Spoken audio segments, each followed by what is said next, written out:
জিন্দাবাদ। প্রিয় সহকর্মীবৃন্দ, আসসালামু আলাইকুম। আজ দীর্ঘ 6 বছর পর আপনারা আবার একসাথে ফ্যাসিস্ট মুক্ত বাংলাদেশে একত্রিত হতে পেরেছেন। সেজন্য আল্লাহর কাছে হাজার শুকরিয়া আদায় করছি।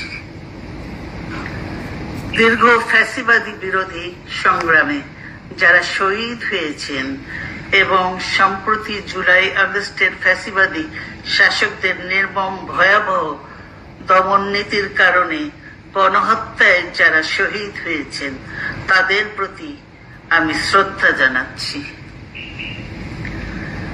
যারা আহত হয়েছেন তাদের প্রতি জানাচ্ছি আন্তরিক সমবেদনা। আমি চিকিৎসার কারণে যুক্তরাজ্যে অবস্থান করলেও আমি সব সময় আপনাদের পাশেই আছি। দীর্ঘ 15 বছর গণতন্ত্রের জন্য, আমার মুক্তির জন্য আপনারা যে নিরন্তর সংগ্রাম করেছেন এবং আমাদের অসংখ্য সহকর্মী প্রাণ দিয়েছেন, জুলুম নির্যাতনের শিকার হয়েছেন এবং প্রায় 1.25 লক্ষ মিথ্যা মামলায় জর্জরিত হয়েছে, এখন আদালতের বারান্দায় ন্যায় বিচারের জন্য ঘুরে বেড়াচ্ছেন। আপনাদের এ ত্যাগ শুধু দল নয়, জাতি চিরকাল স্মরণ রাখবে। দেশ আজ এক সংকটময় সময়ে অতিক্রম করছে। আপনাদের এবং ছাত্রদের সমন্বিত আন্দোলনের ফলে ফ্যাসিস্ট শাসকেরা বিদায় নিয়েছে। একটা অন্তর্বর্তীকালীন সরকার গঠিত হয়েছে। তাদের কাছে জনগণের প্রত্যাশা রাষ্ট্র মেরামতের ন্যূনতম সংস্কার দ্রুত সম্পন্ন করে গণতান্ত্রিক ব্যবস্থায় ফিরে যাওয়ার জন্য সকলের কাছে গ্রহণযোগ্য একটি নির্বাচন অনুষ্ঠান সম্পন্ন করা। আমার বর্তমানে দলের ভারপ্রাপ্ত চেয়ারম্যান, সিনিয়র নেতৃবৃন্দ এবং আপনাদের সকলকে সাথে সঙ্গে নিয়ে নিরন্তর কাজ করে দলকে সুসংহত করেছেন। আমি আপনাদের ধন্যবাদ জানাচ্ছি। আমি বিশ্বাস করি আপনারা শহীদ প্রেসিডেন্ট জিয়াউর রহমানের আদর্শে আরো উজ্জীবিত হয়ে আগামী নির্বাচনে সাফল্যের জন্য ঐক্যবদ্ধভাবে কাজ করবেন।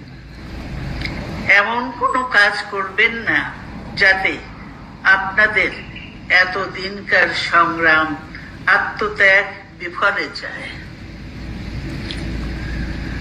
আমাদের সব সময় শহীদ প্রেসিডেন্ট জিয়াউর রহমানের সেই উক্তি মনে রাখা দরকার, ব্যক্তির চেয়ে দল বড়, দলের চেয়ে দেশ।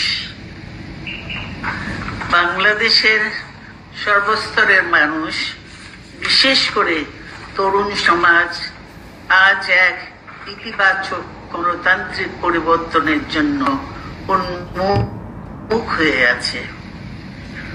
ক্ষুদ্র ক্ষুদ্র সংকীর্ণতা ভুলে দেশ ও জাতির বৃহত্তর স্বার্থে আমাদের কাজ করতে হবে।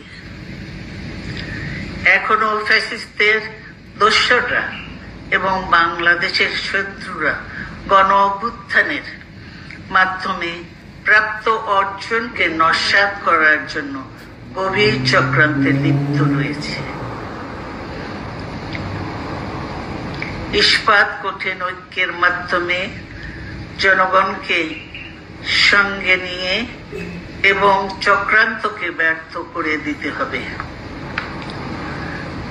গণতান্ত্রিক বাংলাদেশ বিনির্মাণের জন্য আমাদের সকলকে একযোগে কাজ করতে হবে। আসুন আমরা আগামী দিনগুলোতে শহীদ জিয়াউর রহমানের স্বপ্নের আধুনিক, সমৃদ্ধ ও গণতান্ত্রিক বাংলাদেশ বিনির্মাণের জন্য আমাদের সর্বশক্তি নিয়োগ করি এবং এত ত্যাগের বিনিময়ে প্রাপ্ত এই অর্জনকে সুসংগত এবং ঐক্যকে আরো বেগবান করি।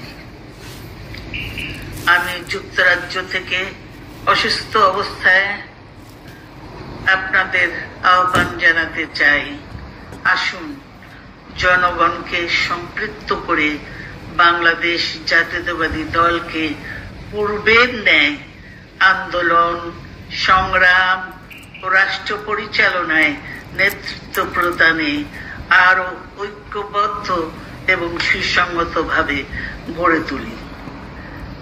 আপনাদের মাধ্যমে ছাত্র, যুবক সহ দেশবাসীর কাছে আহ্বান রাখতে চাই, আসুন প্রতিহিংসা, প্রতিশোধ নয়, পারস্পরিক ভালোবাসা ও ভ্রাতৃত্বের মাধ্যমে আমরা সকলে মিলে আমাদের প্রিয় মাতৃভূমিকে, বাংলাদেশকে সত্যিকার অর্থে একটি বাসযোগ্য, উন্নত ও গণতান্ত্রিক রাষ্ট্রে পরিণত করি।